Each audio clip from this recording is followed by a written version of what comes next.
va être mise en ligne. Merci. Liette est donc directrice des services généraux et des partenariats urbains au CIUS Centre-Sud de l'île de Montréal.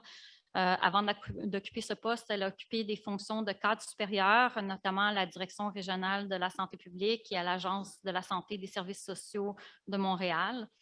Liette est infirmière de formation. Elle détient une maîtrise en administration publique et un doctorat en santé publique en organisation des services de santé.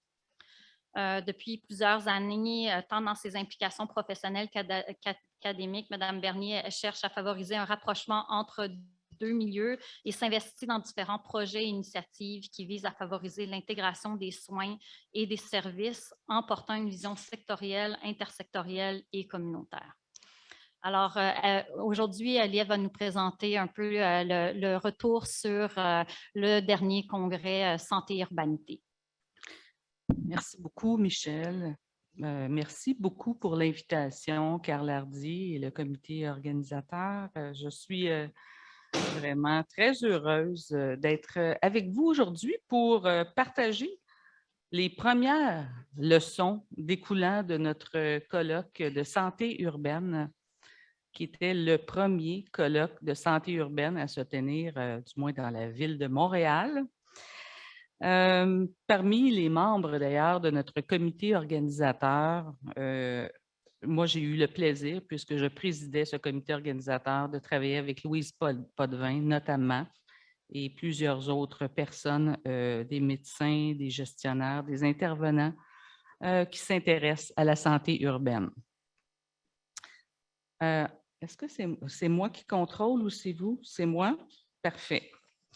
Donc, aujourd'hui, je vais dans un premier temps revenir sur les objectifs de notre journée de colloque qui a eu lieu le 23 novembre dernier. Vous parler un petit peu de ce qu'on a appris avec les participants sur l'approche de santé urbaine, sur les actions prioritaires qui ont été proposées au travers des différentes thématiques qui ont été explorées lors de cette journée-là. Puis aussi de vous parler des actions prioritaires qui ont été mises de l'avant par les conférenciers.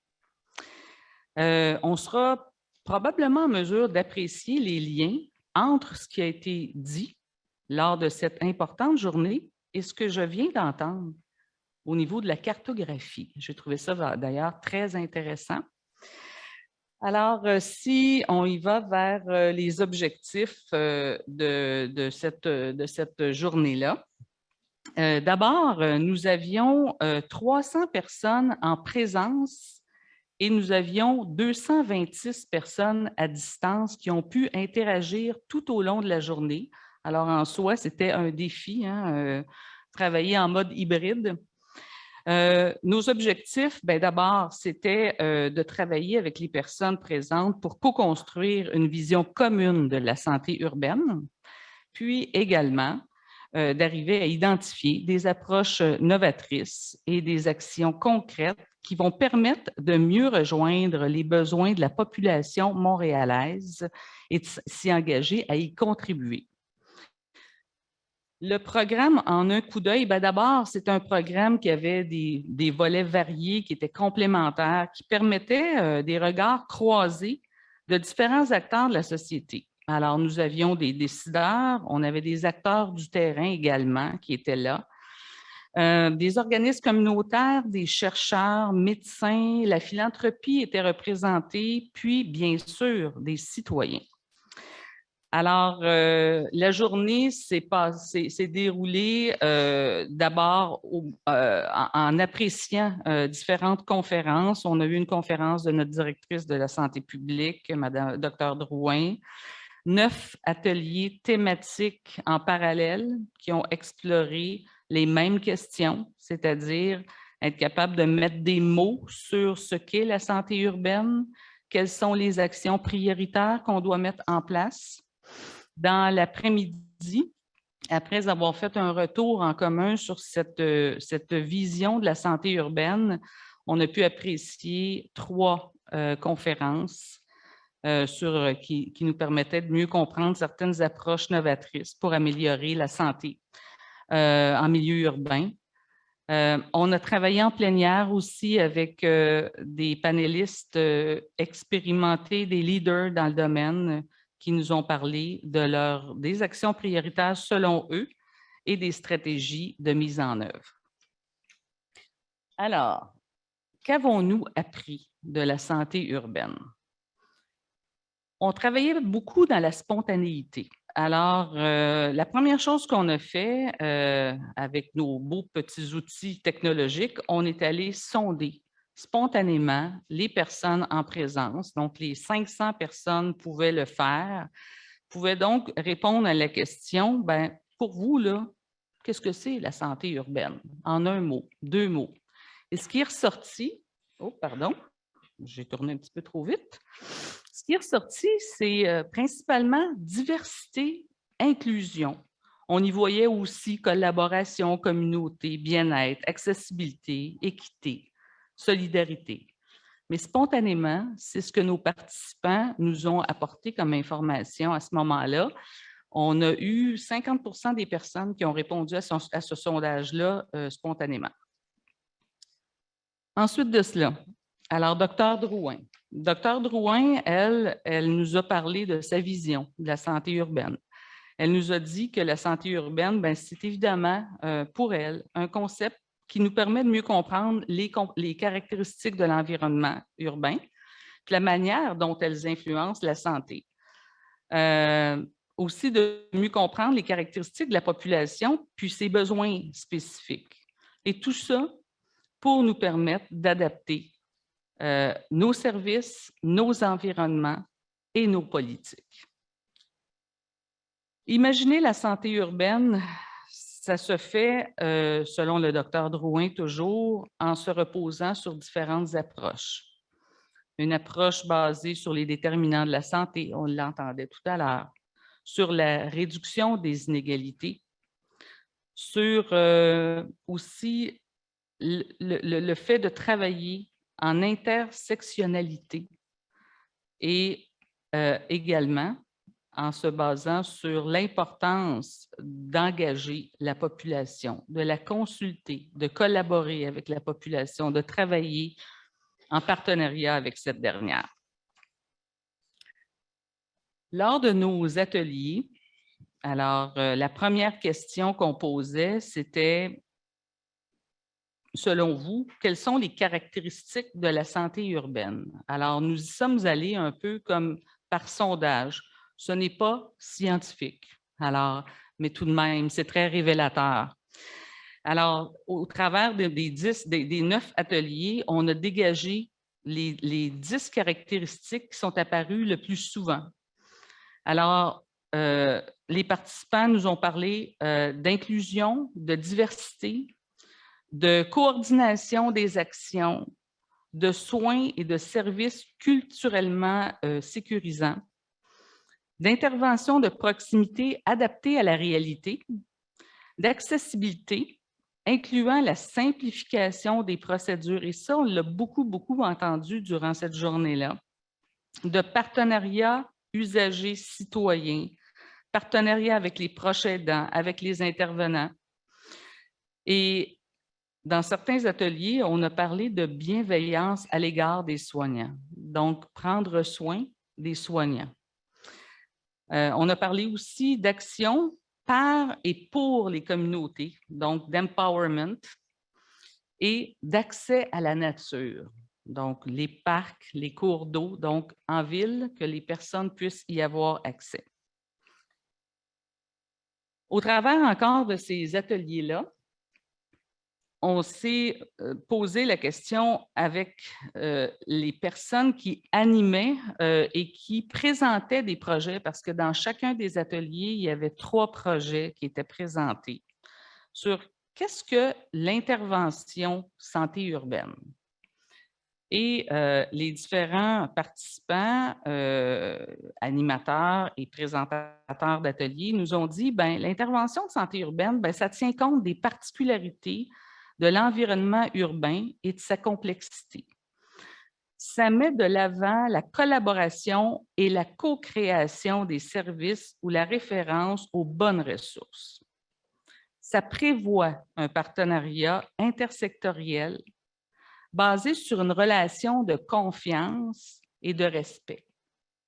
Ça prévoit aussi des services dans des lieux de proximité par des organismes connus. Ça se réalise par les acteurs du milieu et pour et avec les personnes de la communauté. Donc, l'implication de la communauté, des membres de la communauté, c'est quelque chose d'incontournable. Et enfin, ça agit en amont sur les déterminants de la santé.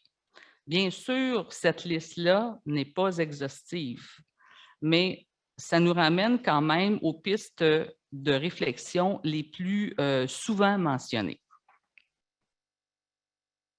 Entrons maintenant dans le second objectif de notre journée qui était d'identifier des actions prioritaires proposées au travers de chacune des thématiques.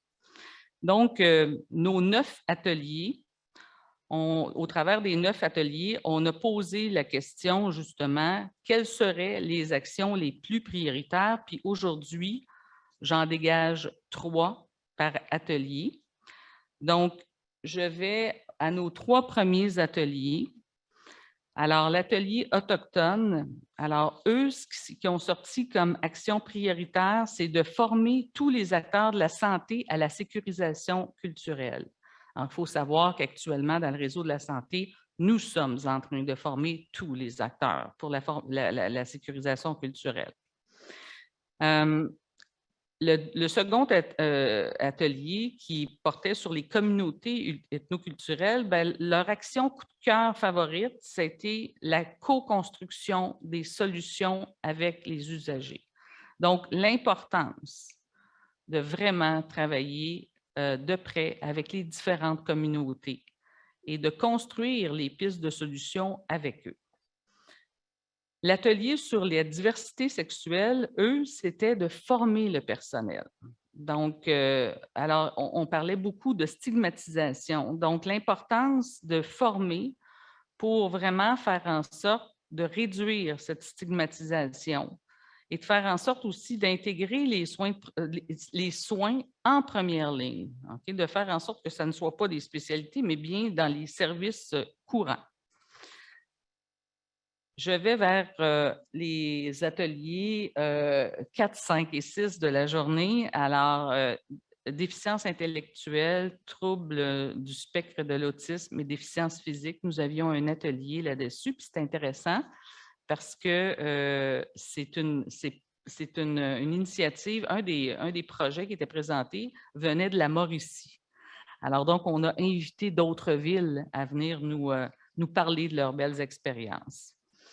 Donc, dans cet atelier-là, l'action coup de cœur, c'était de rendre l'ensemble des services plus accessibles et offrir des ressources plus adaptées. Alors, ça, c'est l'action privilégiée pour cet atelier.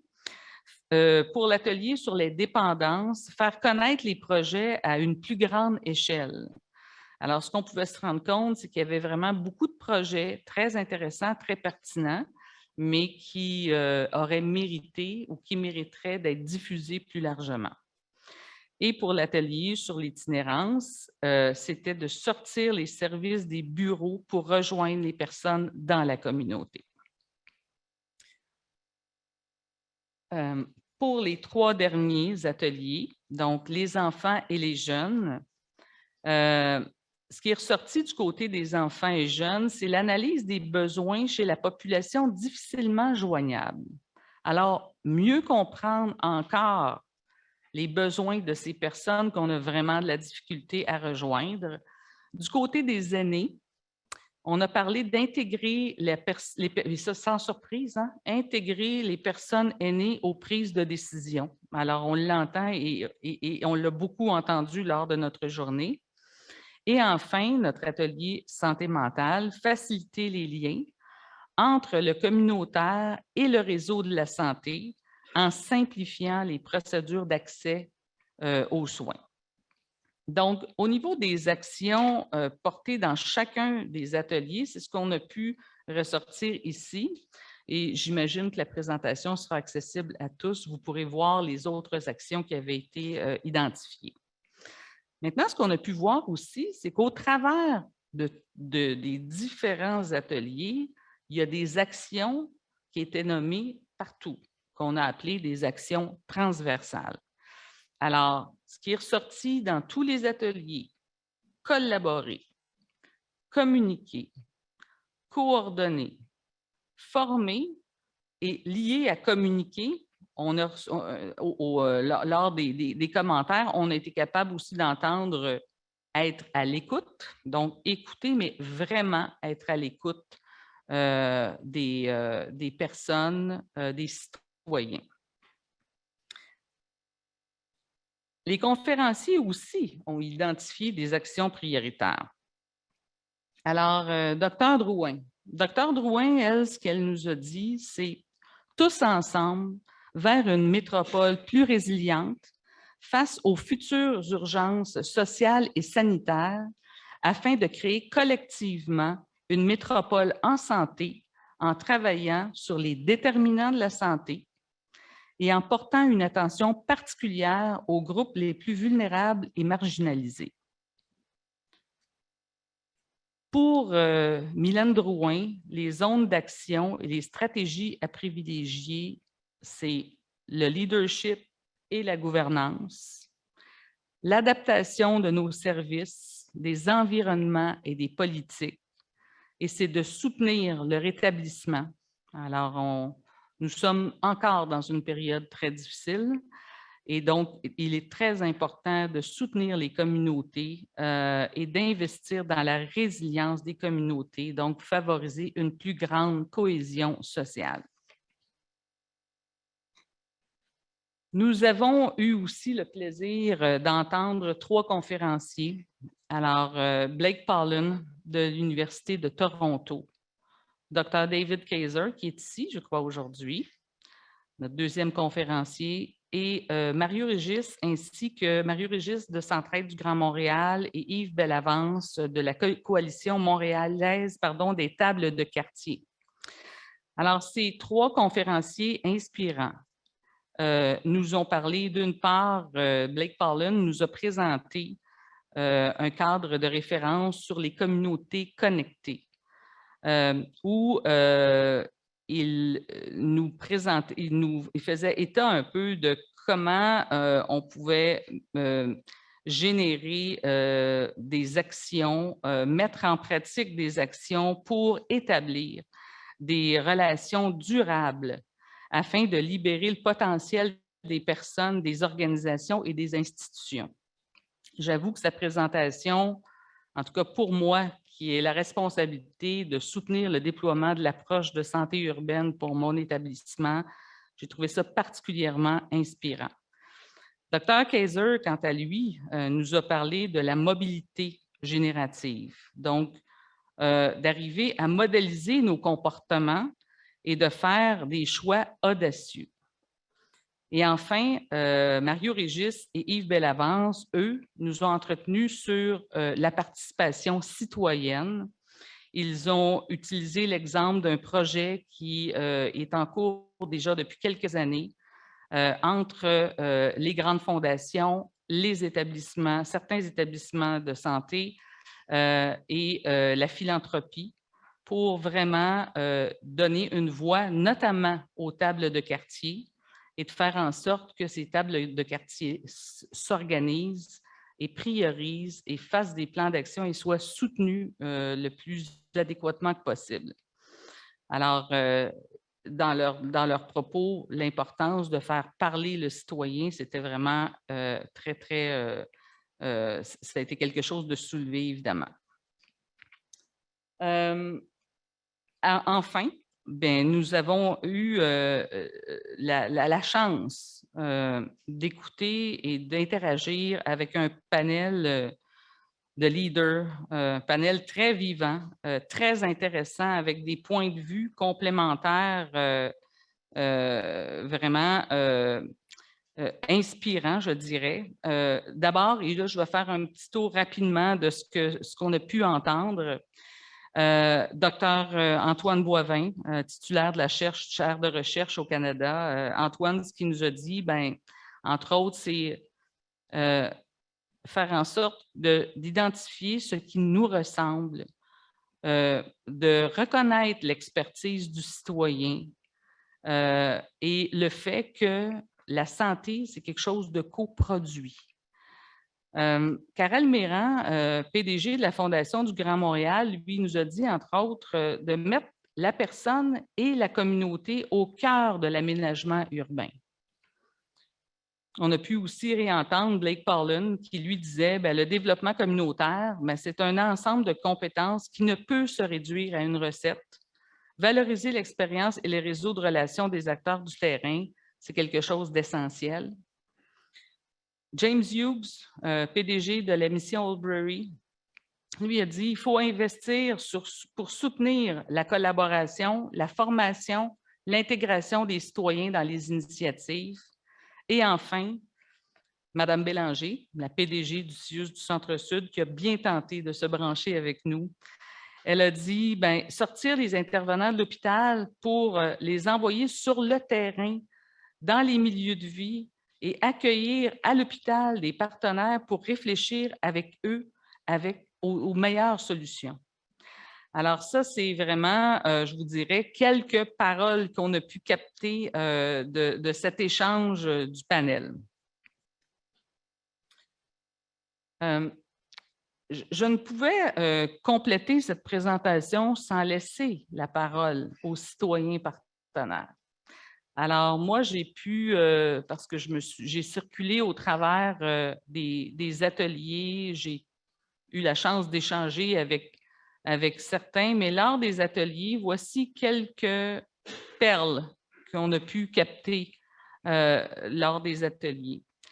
À l'atelier autochtone, un sage a dit « Le sang qui coule dans nos veines a la même couleur. Il est important de prendre soin de soi et de prendre soin des autres. » Dans un autre atelier, un intervenant, un citoyen partenaire a dit « Mon besoin, c'est un accompagnement pour m'aider à démarrer mon projet et à prendre les bonnes décisions. »